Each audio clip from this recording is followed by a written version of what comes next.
सत श्री अकाल दोस्तों, इस वक्त तुहाडे नाल तुहाडा अपना दोस्त हरदीप सिंह भोगल प्रोग्राम द नॉक स्पैशल लैके हाज़र हाँ।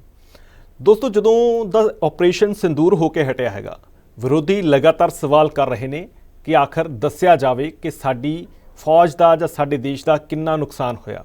तो ये सवाल जिहड़े ने भाजपा नूं ना गवारा जाप रहे हैं। तो इस करके दोहां सियासी धिरां दे विचाले जिहड़ी तिखी बहसबाजी आ जां टिप्पणी आ जां दूषणबाजी आ लगातार चल रही है। इस मुतलक हाल ही दे विच एक ट्वीट जिहड़ा हैगा उसने इस विवाद नूं होर अग जिहड़ी है लाउण दा काम कीता हैगा। जिस तरीके नाल एक ट्वीट जिहड़ा हैगा वो अमित मालवीया दे वल्लों जिहड़े बीजेपी दे IT सैल दे विच बहुत सारियां चीज़ां करते रहे ने, लंबे समय तो उन्हां दा पिछोकड़ भी रहा है, बहुत सारियां तत्थां तो हीण जिहड़ियां गल्लां ने वो लगातार पोस्ट करते रहे ने, पिछे जे उन्हां दे उपर टिप्पणियां लगातार चलदियां रहियां, पर वो एक फोटो जिहड़ी है वो पोस्ट करते हैं, वो ट्वीट करते हैं। तो उस पोस्ट दे विच एक पासे राहुल गांधी का चेहरा तो दूजे पासे आसिम मुनीर का चेहरा, तो साफ तौर पर इक्को गल लिखी गई है कि एजेंडा जिहड़ा दोहां दा हैगा वो इक्को ही हैगा। इस वीडियो तो बाद कांग्रेस जिहड़ी है वो लगातार तंज कस रही है भाजपा ते भाजपा वाले तंज कस रहे हैं कांग्रेस ते।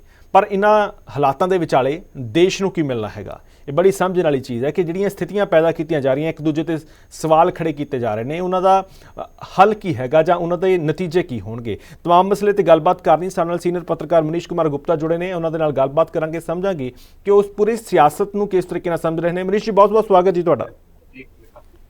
जी धन्यवाद। मनीष जी, ये जिहड़ी तस्वीर अपने आप दे विच सवाल खड़े कर रही है, विरोधी धिर लगातार सवाल कर रहे सी, बीजेपी जवाब नहीं दे रही सी, ते हुण ये ट्वीट, इस ट्वीट नूं सब तो पहले तुसीं किस नजरिए नाल समझ रहे हो? देखिए, जहां तक भाजपा के एंगल से समझें तो ट्वीट में जो पिक्चर है वो ये कहती है कि जो एजेंडा, जो माइंडसेट, जो विजन आसिम मुनीर का है वही विजन राहुल गांधी का दिख रहा है जी। यानी कहीं ना कहीं पाकिस्तान अपनी जनता को ये कन्विंस करने में लगा है कि हमने भारत का कितना नुकसान किया जी। और उस बात को सर्टिफाई करने का प्रयास राहुल गांधी कर रहे हैं। यानी जो सोच आसिम मुनीर की है वो सोच राहुल गांधी है। अमित मालवीय ये मैसेज कन्वे करना चाह रहे हैं जी। वो ये बताना चाह रहे हैं कि जो प्रश्न पूरे विश्व में कोई नहीं पूछ रहा, सिर्फ पाकिस्तान पूछ रहा है, अपने लोगों को बता रहा है, वो प्रश्न राहुल गांधी पूछ के कहीं ना कहीं पाकिस्तानी एजेंडे को कंफर्म करना चाहते हैं। तो पाकिस्तान में किसी की हिम्मत नहीं है पूछने की, तो हिंदुस्तान में अगर leader of opposition Rahul Gandhi जैसी शख्सियत अगर पूछ रही है तो इसके मायने हैं। और यही एक वजह है कि आज राहुल गांधी ट्विटर पर ट्रेंड कर रहे हैं। पूरा पाकिस्तान में राहुल गांधी को कोट किया जा रहा है, देखो जी राहुल गांधी पूछ रहा है, इसका मतलब हमने सही मायनों में हमने हिंदुस्तान को हराया है। ये ट्रेंड सेट हो रहा है। तो ऐसे में जो हिंदुस्तान की जो अप्रोच है, हिंदुस्तान की जो आर्मी है, उसका स्टेटमेंट राहुल गांधी गलत करने का कर रहे हैं। जाहिर है अमित मालवीय का ये अटैक कहता है कि राहुल गांधी और पाकिस्तान के आसिम मुनीर की सोच एक सी है, या मुद्दा सोच है, दोनों का दिल एक है, दिमाग एक है। मनीष जी, एक गल समझाओ इत्थे, क्योंकि जो असीं ओपोजिशन की गल करते हैं, ओपोजिशन का काम होंदा सवाल करना।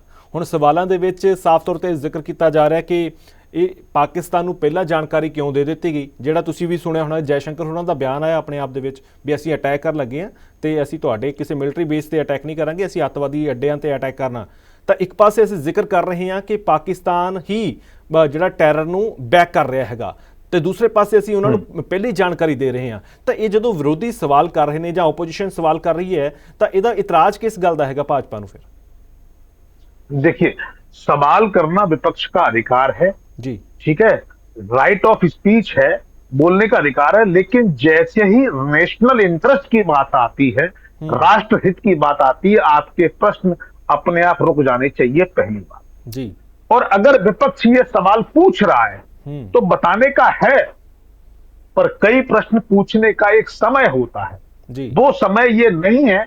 आज जब पाकिस्तान अपना एजेंडा नैरेटिव सेट करता है और भारत को नीचे दिखाने का प्रयास करता है, ऐसे में कहीं ना कहीं ये विपक्षी इस तरह के प्रश्न पूछकर इश्यूज क्रिएट कर रहे हैं, एक कंफ्यूजन क्रिएट कर रहे हैं। मुझे लगता है ये राहुल गांधी जी गलत ट्रैक पर जा रहे हैं। मनीष जी, इत्थे एक सवाल आउंदा है, कहंदे कि ट्रांसपेरेंसी पहलां भी जंगां होईयां ने, ਪਹਿਲਾਂ ਵੀ ਲੜਾਈਆਂ ਹੋਈਆਂ ਨੇ ਤਾਂ ਇੱਕ ਟਰਾਂਸਪੇਰੈਂਸੀ ਹੁੰਦੀ ਹੈ ਕਿ ਸਾਡਾ ਇੰਨਾ ਨੁਕਸਾਨ ਹੋਇਆ, ਅਸੀਂ ਦੁਸ਼ਮਣ ਦਾ ਇੰਨਾ ਨੁਕਸਾਨ ਕੀਤਾ ਤੇ ਉਸ ਆਧਾਰ ਤੇ ਤੈਅ ਕੀਤਾ ਜਾਂਦਾ ਸੀਗਾ ਕਿ ਅਸੀਂ ਦੁਸ਼ਮਣ ਦਾ ਜ਼ਿਆਦਾ ਨੁਕਸਾਨ ਕੀਤਾ, ਇਸ ਕਰਕੇ ਅਸੀਂ ਪਲੱਸ ਪੁਆਇੰਟ ਦੇ ਵਿੱਚ ਹੈਗੇ ਆ। ਪਰ ਕਹਿੰਦੇ ਇੱਥੇ ਦੁਸ਼ਮਣ ਦਾ ਨੁਕਸਾਨ ਤਾਂ ਦੱਸਿਆ ਜਾ ਰਿਹਾ ਹੈ, ਪਰ ਆਪਣਾ ਨੁਕਸਾਨ ਕਿੰਨਾ ਕਰਾ ਬੈਠੇ ਆ, ਸਾਡਾ ਕਿੰਨਾ ਬਿਲੀਅਨ ਡਾਲਰਸ ਦੇ ਵਿੱਚ ਅਸੀਂ ਖਰਚਾ ਕਰ ਚੁੱਕੇ ਆ, ਉਸ ਦਾ ਕੋਈ ਜ਼ਿਕਰ ਨਹੀਂ ਕੀਤਾ ਜਾ ਰਿਹਾ। ਕਹਿੰਦੇ ਕਿ ਪਹਿਲੀ ਵਾਰ ਹੋਇਆ ਕਿ ਕੋਈ ਦੇਸ਼ ਦੀ ਸਰਕਾਰ ਇਸ ਤਰੀਕੇ ਦਾ ਰਵੱਈਆ ਅਪਣਾ ਰਹੀ ਹੋਵੇ, ਤਾਂ ਉਹ ਇਸ ਤਰੀਕੇ ਦੇ ਸਵਾਲ ਕੋਟ ਕਰ ਰਹੇ ਨੇ। ਤੁਹਾਡੇ ਹਿਸਾਬ ਨਾਲ ਕੀ ਇਹ ਸਵਾਲ ਵਾਜਬ ਨੇ ਜਾਂ ਫਿਰ ਇਸ ਵੇਲੇ ਪੁੱਛਣ ਦਾ ਸਮਾਂ ਗਲਤ ਹੈਗਾ, ਸਵਾਲ वाजिब हैगे ने?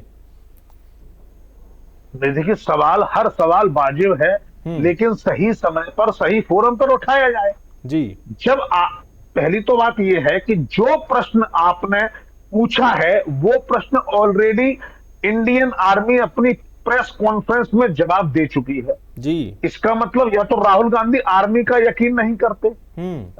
आर्मी ने बड़ा क्लियरली कहा है हमारे सभी पायलट सुरक्षित हैं जी। अब इसका मतलब क्या है? जब हमारे सभी आर्मी मैन सुरक्षित है, इसका मतलब हमारे सभी पायलट ऑन ग्राउंड सेफ हैं जी। अब आप ये जानना चाह रहे हैं क्या कोई हवाई जहाज गिरा, क्या इसके पीछे ऐसा तो नहीं? जो भारतीय जनता पार्टी को डाउट है कि राहुल गांधी और सोनिया गांधी एक एमओयू करके आए हैं चाइना के साथ, और Pakistan Chinese fighter plane use करता है कि वो दूसरे फाइटर प्लेन कितने गिरे, हमारे नहीं गिरे, इस दिखाकर कहीं चाइना के जो प्लेन वाला है उसको बेनिफिट पहुंचाने का प्रयास तो नहीं कर रहे हैं। क्योंकि आज विश्व का इंटरनेशनल ट्रेड है, सबसे बड़ा ट्रेड जो है हथियारों का है जी। आज भारत हथियारों का बड़ा सौदागर बन के हो, क्या ड्रोन हो, क्या डिफेंस आइटम्स हो, क्या फाइटर प्लेन्स हो या हेलीकॉप्टर हो, कहीं ऐसा तो नहीं लाभ पहुंचा राहुल गांधी ऐसे समय पर जबकि कई देशों से डील चल रही है। हम सारे विश्व में अपने हथियारों का प्रेजेंटेशन कर रहे हैं कि हमने इतना पाकिस्तान को मार गिराया, हमने इतने उनके अटैक को रोका, और हमने जहां अटैक किया वहां मारा। तो हम अपनी मिसाइलें बेचने, हमें अपने लॉन्चर बेचने, हमें अपने प्लेन बेचने। ऐसे में कहीं ना कहीं चाइना को बढ़त दिखाने के लिए यह प्रश्न पूछना कहीं ना कहीं बेनिफिट देना है। और अगर राहुल गांधी को पूछना है, आप सीधे राहुल मोदी से मिलने का टाइम मांगिए, चले जाइए। और फिर आज राहुल गांधी को अगर ये जान लेना है कि हमारा नुकसान हुआ है 10% या 5% या हमारा नुकसान नहीं हुआ, आपको क्या फर्क पड़ता है? अभी कोई सत्र है क्या संसद का? संसद में जब मौका आएगा पूछिए, खूब पूछिए। और आप पूछ के क्या साबित करना चाहते हैं? क्या इंडियन आर्मी कमजोर है, या इंडियन आर्मी की कमजोरी को दिखाना चाहते हैं विश्व के सामने, या वही बात, या पाकिस्तान के असीम मुनीर का और शहबाज शरीफ का स्टेटमेंट सही साबित करना चाहते हैं, गलत साबित करना चाहते हैं जी? अरे वक्त आने पर पूछियो। तो वो सोच नहीं है। कहीं ना कहीं राहुल गांधी की ये सोच देश विरोधी है, तभी शायद भाजपा की इतनी हिम्मत पड़ी कि वो आसिम मुनीर के साथ राहुल गांधी का फोटो लगा रहे हैं। वरना जानिए, इनका जानना क्या जरूरी है, युद्ध के समय जब ऑपरेशन सिंदूर अभी सीज फायर है, 18 को फिर अटैक हो सकता है, हम भी कर सकते हैं। पूरे विश्व में हम अलग अलग डेलीगेशन भेज रहे हैं। ऐसे में इस बीच पूछकर आप क्या साबित करना चाह रहे हैं? क्या अपने विरोधियों को अपनी कमजोरी मजबूती के बारे में बताना चाहते हैं? वो आपका काम नहीं है। अभी आपको आर्मी पर यकीन करना चाहिए जो नहीं कर रहे हैं जी। इसका मतलब कहीं ना कहीं इनकी जो बातें हैं ये देश विरोधी हैं। और मैं एक और बात कह दूं जी, अगर यही कोई साधारण व्यक्ति होता तो अब तक उसके खिलाफ केस भी चल चुका होता।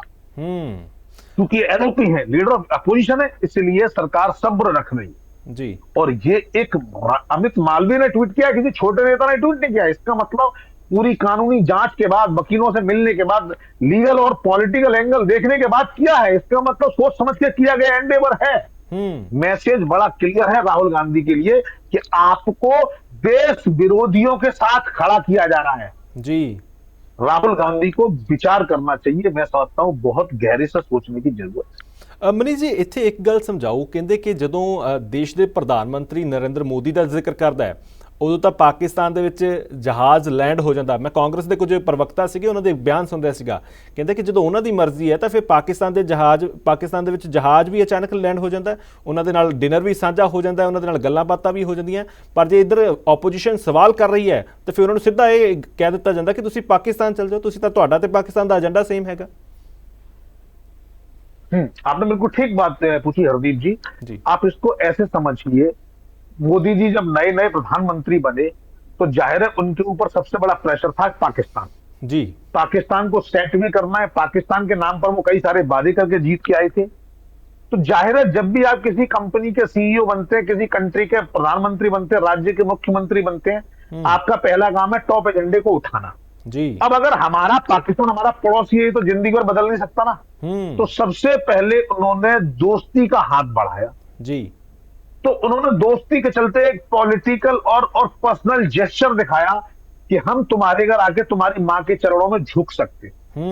जहां सम्मान की बात है, उन्होंने प्रधानमंत्री अपने अपोनेंट प्रधानमंत्री की मां को झुककर सम्मान किया। जी। बदले में जैसे ही उन्हें लगा कि पाकिस्तान तो ये तो आस्तीन का सांप है और ये तो हमारा दुश्मन है, तो जैसे ही पाकिस्तान में अगला जब आतंकवादी हरकत की तो तुरंत सर्जिकल स्ट्राइक की। जी। तब तक मोदी जी ने सब्र रखा। तो पहला स्वीटली एक बार शेक हैंड करने की कोशिश की, नहीं माने तो सर्जिकल स्ट्राइक, अगली बार बालाकोट। जी। और इस बार जब ये घटना हुई, धर्म पूछ के जब लोगों को मारा गया, तो मोदी जी ने कहा इतना करारा जवाब मिलेगा कि जीवन भर याद रखेगा। नतीजा, अब पाकिस्तान को प्यासे मरना पड़ेगा। सिंधु नदी का जो ट्रीटी है वो सस्पेंड कर दिया और चिनाब नदी का पानी नहर बना के चौड़ी करके रोककर हरियाणा और पंजाब में पहुंचाने की व्यवस्था कर दी। जी। तो कहीं ना कहीं पहले डिप्लोमेसी से, पहले हाथ मिलाकर, पहले गले मिलकर, झुककर उसकी मां के चरणों में प्रणाम करके उन्होंने दोस्ती करने की कोशिश की। जब उन्हें लगा कि ये वो लोग हैं जो कभी नहीं सुधरेंगे, तो फिर उन्होंने पहले चाकू और फिर गोली और फिर बम और फिर मिसाइल, फिर ब्रह्मोस, जी, वहां तक का टारगेट। और आज ही आर्मी के चीफ ने कहा है कि पाकिस्तान की एक एक इंच तक हमारी कवरेज है। खैबर पख्तून से लेके रावलपिंडी तक और पीओके से लेके कराची लाहौर तक हम कहीं भी अटैक कर सकते हैं। और मजे की बात यह है कि एक पोल पाकिस्तान की जरूर खुल गई कि जो वो ये कहता था ना, हमारे पास हटगोले जैसे कई पावर ये परमाणु बम है, ये हमने अचार डालने के लिए थोड़े रखे हैं। तो वो बम आपको लाने तो होंगे ना बॉर्डर पार करने तक, तो जैसे ही बॉर्डर तक आएंगे S-400 को रास्ते में उड़ा देगा। यानी आपके पास ताकत भले ही है, लेकिन उस ताकत से आप पाकिस्तान से हिंदुस्तान में आने की पावर रखते ही नहीं जी। आपको बॉर्डर पर मार गिराया जाएगा। कि खबरें इस तरह की आ रही हैं कि सिखों के सबसे बड़े स्वर्ण मंदिर के ऊपर भी उनका निशाना लगाने का प्रयास था और वो मिसाइल शाहीन उन्होंने चलाई और उसको इंटरसेप्ट किया S-400 ने और भारतीय बॉर्डर से पहले ही उसे गिराया। तो कहीं ना कहीं पाकिस्तान बौखलाया हुआ है। इसे चीज ਨੂੰ ਲੈ ਕੇ ਸਵਾਲ ਲਗਾਤਾਰ ਉੱਠ ਰਹੇ ਨੇ। ਕਹਿੰਦੇ ਕਿ ਜਿਹੜੀ ਆਰਮੀ ਹੈਗੀ ਹੈ ਉਹਦਾ ਵੀ ਸਿਆਸੀਕਰਨ ਕੀਤਾ ਜਾ ਰਿਹਾ, ਪੋਲੀਟੀਸਾਈਜ਼ ਕੀਤਾ ਜਾ ਰਿਹਾ ਉਸ ਨੂੰ ਵੀ। ਕਹਿੰਦੇ ਕਿ ਦਰਬਾਰ ਸਾਹਿਬ ਤੇ ਹਮਲੇ ਦੇ ਬਾਰੇ ਜ਼ਿਕਰ ਆ ਰਿਹਾ ਹੈ ਜਾਂ ਉਹਦੇ ਉੱਪਰ ਗਨ ਲਗਾਉਣ ਦਾ ਜ਼ਿਕਰ ਜਿਹੜਾ ਉਹ ਮੈਂ ਹੁਣੀ ਪੜ੍ਹ ਰਿਹਾ ਸੀਗਾ, ਲੈਫਟੀਨੈਂਟ ਜਨਰਲ ਜਿਹੜੇ ਸਮੀਰ ਈਵਾਨ ਨੇ ਉਹਨਾਂ ਦੇ ਵੱਲੋਂ ਇਹ ਗੱਲ ਆਖੀ ਗਈ ਹੈ ਇੱਕ ਚੈਨਲ ਦੇ ਉੱਪਰ ਕਿ ਗਨ ਲਗਾਉਣ ਦੀ ਪਰਮਿਸ਼ਨ ਲੈ ਲਈ ਸੀ ਅਸੀਂ ਤੇ ਗਨ ਲਗਾਈ ਗਈ। ਪਰ ਦੂਸਰੇ ਪਾਸੇ ਸ਼੍ਰੋਮਣੀ ਗੁਰਦੁਆਰਾ ਪ੍ਰਬੰਧਕ ਕਮੇਟੀ ਦੇ ਜਿਹੜੇ ਆਗੂ ਨੇ ਉਹਨਾਂ ਦਾ ਵੀ ਜ਼ਿਕਰ ਹੈ ਤੇ ਜਿਹੜੇ ਉੱਥੇ ਦੇ ਹੈੱਡ ਗ੍ਰੰਥੀ ਆ ਉਹਨਾਂ ਨੇ ਵੀ ਜ਼ਿਕਰ ਕੀਤਾ। ਕਹਿੰਦੇ ਕਿ ਅਸੀਂ ਤਾਂ ਕੋਈ, ਸਾਡੇ ਨਾਲ ਇਦਾਂ ਦੀ ਕੋਈ ਗੱਲ ਨਹੀਂ ਹੋਈ ਕਿ ਦਰਬਾਰ ਸਾਹਿਬ ਦੇ ਉੱਪਰ ਗਨ ਲਗਾਉਣ ਦਾ ਹੁਕਮ ਦਿੱਤਾ ਹੋਵੇ ਤੇ ਅਸੀਂ ਪਰਮਿਸ਼ਨ ਦੇ ਦਿੱਤੀ ਹੋਵੇ। ਕਹਿੰਦੇ ਕਿ ਪੋਲੀਟੀਸਾਈਜ਼ ਕੀਤਾ ਜਾ ਰਿਹਾ ਹੈ, ਪੋਲੀਟੀਕਲ ਸਟੇਟਮੈਂਟਸ ਜਿਹੜੀਆਂ ਨੇ ਉਹ ਆਰਮੀ ਆਫੀਸਰ ਤੋਂ ਦਵਾਈਆਂ ਜਾ ਰਹੀਆਂ ਨੇ। ਤਾਂ ਇਹ ਬੜਾ ਗੰਭੀਰ ਵਿਸ਼ਾ ਹੈਗਾ, ਮੈਨੂੰ ਲੱਗਦਾ ਇਹਨੂੰ ਤੁਸੀਂ ਕਿਸ ਤਰੀਕੇ ਨਾਲ ਦੇਖ ਰਹੇ ਹੋ ਇਸ ਵੇਲੇ? हरदीप जी, आपने बिल्कुल ठीक प्रश्न उठाया। देखिए, दो बातें हैं। एक तो पाकिस्तान ने जो मिसाइल छोड़ी वो इंटरसेप्ट किया, उसकी सैटेलाइट इमेज इंडिया के पास है जी, वो इंटरनेट पर घूम रही है। यानी पाकिस्तान ने शाहीन को छोड़ा और गुरु अमृतसर के ऊपर टारगेट किया। जी जी, है ना, ये बात सच है। अब इंडिया ने जो गन लगाई, इंडिया की जो S-400 है वो 400 किलोमीटर पहले तक की जो है मिसाइल को इंटरसेप्ट कर लेता है। यानी आप समझिए कि आप दिल्ली में बैठे हैं तो आप कानपुर तक की मिसाइल को इंटरसेप्ट कर सकते हैं। तो यानी उसके लिए S-400 को अमृतसर में लोड करने की जरूरत नहीं है। जी जी, नहीं, पर ये स्टेटमेंट मैं यही कह रहा कि स्टेटमेंट ਜਿਹੜੀ ਹੈ ਉਹ ਲੈਫਟੀਨੈਂਟ ਜਨਰਲ ਜਿਹੜੇ ਸਮੀਰ ਈਵਾਨ ਨੇ ਉਹਨਾਂ ਨੇ ਦਿੱਤੀ ਹੈ ਸਟੇਟਮੈਂਟ। ਇੱਕ ਨਿੱਜੀ ਚੈਨਲ ANI ਤੇ ਬੈਠੇ ਹੋਏ ਸੀਗੇ, ਉੱਥੇ ਸਟੇਟਮੈਂਟ ਦਿੱਤੀ ਹੈ।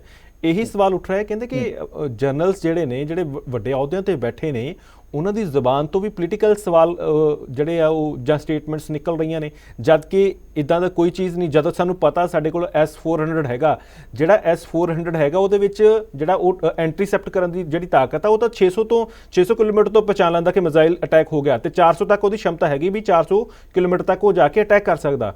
ਤਾਂ ਉਹਦੇ ਉੱਤੇ ਤਾਂ ਕੋਈ ਦੋ ਰਾਏ ਨਹੀਂ ਹੈਗੀ। ਪਰ ਉਹਨਾਂ ਨੇ ਉਹਨਾਂ ਦੀ ਜ਼ੁਬਾਨ ਤੋਂ ਇਹ ਗੱਲ ਕਿਉਂ ਆਈ ਕਿ ਦਰਬਾਰ ਸਾਹਿਬ ਤੇ ਅਸੀਂ ਗਨ ਲਗਾਈ ਸੀਗੀ ਪਰਮਿਸ਼ਨ ਲੈ ਕੇ, ਉੱਥੇ ਦੇ ਹੈੱਡ ਗ੍ਰੰਥੀ ਨਾਲ ਸਾਡੀ ਗੱਲ ਹੋਈ, ਅਸੀਂ ਪਰਮਿਸ਼ਨ ਲਈ। ਤਾਂ ਇਸੇ ਗੱਲ ਨੂੰ ਲੈ ਕੇ ਸਵਾਲ ਉੱਠ ਰਹੇ ਨੇ ਕਿ ਜਿਹੜੇ ਜਰਨਲਸ ਨੇ, ਜਿਹੜੇ ਪੋਲੀਟੀਕਲ ਬੰਦੇ ਹੁੰਦੇ ਆ, ਉਹ ਸਟੇਟਮੈਂਟਸ ਦੇਣ ਅਲੱਗ ਚੀਜ਼ ਹੈ, ਪਰ ਜਰਨਲਸ ਦੀ ਜ਼ੁਬਾਨ ਤੋਂ ਇਹ ਸਟੇਟਮੈਂਟਸ ਦਿਵਾਉਣੀਆਂ ਇਹ ਆਪਣੇ ਆਪ ਦੇ ਵਿੱਚ ਇੱਕ ਵੱਖਰੀ ਨਾਲ ਆਪਾਂ ਕੂਟਨੀਤੀ ਦਾ ਹਿੱਸਾ ਮੰਨ ਲਈਏ ਇਹਨੂੰ, ਜਾਂ ਕਿਸ ਤਰੀਕੇ ਨਾਲ ਐਨਾਲਿਸਿਸ ਕਰ ਰਹੇ ਹੋ ਇਸ ਚੀਜ਼ ਨੂੰ ਤੁਸੀਂ? हरदीप जी, आपका जो प्रश्न है वो ये है कि क्या सेना का पॉलिटिसाइजेशन हो रहा है क्या? मैं इस बात को ये कहना चाहता हूं, अगर सेना में राजनीतिकरण हो रहा है, सेना का राजनीतिक लाभ लेने की कोशिश होगी तो वो लाभ भाजपा लेगी। लेकिन अगर आर्मी का एक जनरल रैंक का बंदा कोई बात कह रहा है तो वो अपनी जिम्मेवारी पे कह रहा है। जी जी, ठीक है ना। फिर आप अगर वो या तो रिटायर्ड होता या कोई मिडिल लेवल का बंदा होता जो अनऑफिशियली कह रहा है, अगर वो ऑफिशियल कह रहा है तो वो आर्मी के बिहाफ पे कह रहा है। तो अगर आर्मी का कोई बंदा कह रहा है तो ये हमारे लिए असेस करना लगभग इम्पॉसिबल है कि कब आर्मी का बंदा ऑफिशियल बयान दे रहा है, कब आर्मी का बंदा पर्सनल बयान दे रहा है ना। तो मेरे ख्याल से अगर ये आर्मी के बंदे की जगह कोई और राजनेता, चाहे वो प्रधानमंत्री, राष्ट्रपति, उपराष्ट्रपति, उप प्रधानमंत्री अमित मालवीय जैसे लोग अगर कोई इस तरह की बात करते तो मुझे लगता कि हाँ, ये सेना के राजनीति, सेना पर राजनीति या सेना के कामों पर राजनीति या राजनीतिक लाभ लेने का प्रयास है। पर मुझे लगता है हमें अभी इस पर और विचार करने की जरूरत है और कंपेयर करने की जरूरत है। आने वाले दिनों में स्थिति और साफ हो जाएगी, क्योंकि जो इस स्थिति पैदा होती है तो हरेक व्यक्ति बड़े सोच समझ के बयान दिंदा है। इस तो बाद श्रोमणी गुरुद्वारा प्रबंधक कमेटी ने साफ कह दिता कि साडे इत्थे कोई गन लाउण दी परमिशन ना तो लई गई, ना असीं परमिशन दित्ती हैगी। दूसरे पासे असीं मेजर जनरल कार्तिक शेषाद्री का जिहड़ा बयान आ उहनूं भी असीं सुन लीए, वो भी 10 दिनों बाद आया कि दरबार साहब नूं हमला करन दी कोशिश हुई, जबकि एक चर्चा भी चल रही है कि इत्थे ये गल कही जा सकती सी कि जिहड़े अमृतसर के धार्मिक स्थान ने उन्होंने टारगेट करने की कोशिश की गई। उत्थे दरबार साहब भी हैगा, उत्थे दुर्गियाना मंदिर भी हैगा, उत्थे होर धार्मिक स्थान भी हैगे ने। तो दरबार साहब नूं लैके जिहड़ा बयानबाजी शुरू हुई है, एक पासे देखो जिहड़े मेजर जनरल कार्तिक ने वो बयान दिंदे ने, दूसरे पासे असीं जिहड़े डिकूना ने उन्हां दा बयान आउंदा हैगा। तो ये सिखां दे जिहड़े सेंटीमेंट्स जुड़े हुए ने, जां जिस तरीके नाल पाकिस्तान गेम खेड रहा उधरले पासिओं, पाकिस्तान लगातार कह रहा कि असीं सिख धर्म के लोगों को जिहड़ा हैगा उन्हां नूं असीं कोई पाबंदी नहीं लाई, वो आ जा सकते सीगे करतारपुर लांघे ते, जां उन्हां दे असीं जिहड़े वीज़ाज आ उन्हां नूं असीं नहीं कीता। तो लगदा कि ये सिख जिहड़ा पॉइंट ऑफ व्यू हैगा, जां पंजाबी खास करके जिहड़ी कम्यूनिटी हैगी है, उन्होंने दोहां पासिओं टारगेट किया जा रहा है सियासी तौर पर अपने अपने लाहे दे लई। तो देखिए, मेरे हिसाब से आपने जिस तरीके से कहा कि दुर्गियाना मंदिर भी है और गोल्डन टेम्पल भी है, स्वर्ण मंदिर भी है, जी जी, तो मैं समझता हूं जो मान्यता, जो प्रताप, जो वैल्यू स्वर्ण मंदिर की है, किसी मंदिर को हम गुरुद्वारे कंपेयर नहीं कर सकते, जी जी, पर स्वर्ण मंदिर के नाम से अमृतसर है जी, तो वो जो गुरुद्वारा है उसकी पूरे विश्व में एक ऐसी धाक है, इसकी ऐसी एक वैल्यू है जिसको हम नहीं कर सकते। और आप देखिए, इस बार पाकिस्तान ने जो भी अटैक किया जी, वो कश्मीर पे नहीं किया, वो उन्होंने सारा का सारा या तो जम्मू किया, राजस्थान में किया, हरियाणा में किया। तो जाहिर है वो इस बार कुछ इस तरीके का माहौल बना रहे थे जिसमें मुस्लिम कम्युनिटी को नुकसान कम से कम हो, क्योंकि इस्लाम उनके हिसाब से हम सब लोग, बाकी लोग काफिर हैं और वो या तो दुनिया काफिर है या काफिर नहीं है, मुसलमान। जी जी जी। तो ऐसे में अगर वो गोल्डन टेम्पल को टारगेट करते हैं तो जाहिर है सिख समाज में, पूरे पंजाब में एक डिस्टर्बेंस होता और जाहिर है उसकी वजह से किसी भी तरह का क्या जिसे कहते हैं कि एटमॉस्फेयर खराब होता। तो वो अगर हम पाकिस्तान के एंगल से देखें तो ये ऐसा पॉसिबल हो सकता है जी। बाकी कई चीजें तो क्या है कि ऑफिशियल सीक्रेसी में बंदी होती है, समय आने पर पता लगता है कि सच क्या है। बिल्कुल, तो उन पर कमेंट करना जल्दीबाजी हो। स्थिति भी नाजुक हैगी, हले बहुत सारी चीज़ां अंडर प्रोसैस हैगियां, जिवें देश के प्रधानमंत्री या देश के जिहड़े सुरक्षा मंत्री उन्होंने साफ तौर पर जिक्र किया कि संदूर ऑपरेशन हले रुकिया नहीं हैगा, हले हाल की घड़ी उन्होंने टालिया गया हैगा। जे विरोधियों वालों कोई ना कोई हमले की कोशिश होंदी है तो उसका मूँह तोड़ जवाब बखूबी दिता जाएगा। पर इन्हां हालातों दे विच एक बड़ी चीज़ समझण वाली है मनीष जी, जिहड़े असीं लगातार देख रहे सीगे कि जिस तरीके नाल पाकिस्तान की आण के बैक की हैगी तुर्की ने, तां भारत दे नाल कौन खड़ा होया? कहते कि असीं लगातार असीं देख रहे हैं कि भारत की सरकार ने बेशक अपने वालों असीं बहुत वड्डियां गल्लां कर रहे हैं, $5 ट्रिलियन की इकॉनमी का जिक्र कर रहे हैं, पर साडी जिन्ने भी साडे गवांढी ने, साडी सारे नाल कूटनीतिक जिहड़ी राजनीति है जां उन्हां दे नाल जिहड़े साडे संबंध ने ਉਹ ਬੜੇ ਖਟਾਸ ਭਰੇ ਨੇ। ਤਾਂ ਇਹਦਾ ਨੁਕਸਾਨ ਬੜਾ ਹੋ ਰਿਹਾ ਭਾਰਤ ਨੂੰ। ਭਾਰਤ ਦੇ ਨਾਲ ਆਣ ਕੇ ਕੋਈ ਸਟੇਟ ਉਸ ਤਰੀਕੇ ਨਾਲ ਨਹੀਂ ਖੜੀ ਜਿਸ ਤਰੀਕੇ ਨਾਲ ਪਾਕਿਸਤਾਨ ਦੇ ਨਾਲ ਆਣ ਕੇ ਤੁਰਕੀ ਖੜਾ ਹੋ ਗਿਆ ਜਾਂ ਹੋਰ ਮੁਸਲਿਮ ਕੰਟਰੀਆਂ ਉਹਨਾਂ ਦੇ ਨਾਲ ਖੜੀਆਂ ਨੇ। ਤਾਂ ਇਸ स्थिति ਨੂੰ ਤੁਸੀਂ किस तरीके ਨਾਲ देख रहे हो ਇੱਥੇ? मैं इसको 3 बातों से बताता हूं जी। सबसे पहली बात, पाकिस्तान के साथ 2 देश खड़े नजर आए, एक तो अजरबैजान और तुर्की और दूसरे चीन, चाइना। जी जी। उसका रीजन क्या है? चाइना को पाकिस्तान पर कंट्रोल करना है, चाइना का इन्वेस्टमेंट है, चाइना के लिए पाकिस्तान बड़ा मार्केट है जी। और वहां पोर्ट पर कब्जा कर रहा है, वो अपना चिकन नेक पर कंट्रोल बनाना चाह रहा है, इसलिए पाकिस्तान के उसके साथ फाइनेंशियल इंटरेस्ट है, पाकिस्तान उसके कर्जे में दबा पड़ा है, इसलिए पाकिस्तान को सपोर्ट करना है, जबकि तो सीधे सपोर्ट नहीं किया। अब आया तुर्की जी। तुर्की, अजरबैजान की तो कोई वैल्यू नहीं है, वो तुर्की के साथ खड़ा है। तुर्की का क्या है? तुर्की एक समय पर पूरे मुस्लिम समाज का विश्व गुरु था जी, यानी खलीफा था, है ना, ऑटोमन साम्राज्य की बात कर रहा हूं। जैसे ही सेकेंड वर्ल्ड वॉर खत्म हुआ, अमेरिका ने दुनिया के दूसरे इस्लामिक मुस्लिम देशों को शह देना शुरू किया, जैसे आपका सऊदी अरब, है ना, कतर, ओमान, और इन सबको पावरफुल बनाना शुरू किया। आप अभी भी देखिए कतर और सऊदी के साथ उन्होंने कितनी बड़ी बड़ी डील की है जी। तो उससे क्या, तुर्की अपने आप में जो एक राजा कंट्री था मुसलमानों का, वो नहीं रहा, उसकी स्थिति लगातार घटी जी। और जिस तरीके से गाजा और इजराइल के बीच में झगड़े में तुर्की ने सपोर्ट भले ही किया, इजिप्ट और तुर्की ने, लेकिन उसको भी करारा जवाब इजराइल से दिया गया। कहीं ना कहीं इजराइल के पास एक मौका था कि पाकिस्तान की मदद करे। वो पाकिस्तान की मदद इसलिए नहीं कर रहा है कि पाकिस्तान का वो सगा है या पाकिस्तान की पॉलिसीज या रिलेशनशिप अच्छी है, नहीं, वो सिर्फ इसलिए मदद कर रहा है कि पाकिस्तान एक इस्लामिक देश है और तुर्की भी एक इस्लामिक देश है और वो तुर्की इस्लामिक देशों का खलीफा रहा है, इसलिए कहीं ना कहीं इस्लामिक देशों को एक साथ जोड़ने की जो कोशिश है, उस मुहिम का वो सबसे बड़ा शहदाई था। मुझे लगता है सिर्फ इसलिए उसने मदद की है। अब आते हैं भारत की राजनीति पर। देखिए, भारत की राजनीति और कूटनीति इसलिए सफल मानी जाएगी क्योंकि इस विदेश नीति में कोई भी बड़ा मुस्लिम देश, सऊदी से लेकर कतर, ओमान, इजिप्ट तक, कोई भी पाकिस्तान के साथ नजर नहीं आया। बलूचिस्तान पाकिस्तान से अलग होने का प्रयास कर रहा है, बांग्लादेश भी खुलकर जो पाकिस्तान का हिस्सा था वो नहीं आया, जबकि वो लोग वो हैं जो पुराना बांग्लादेश के जो इन्वेंटर थे, जो जिन्होंने पुराने बांग्लादेश को बनाया था, उनको हटा चुके, यानी पाकिस्तान परत सरकार आई है, फिर भी वो पाकिस्तान के स्पष्ट खड़े नहीं हुए जी। हमारे रूस से हमारी अच्छी अंडरस्टैंडिंग, रूस ने हमें सपोर्ट किया, इजराइल ने हमें सपोर्ट किया।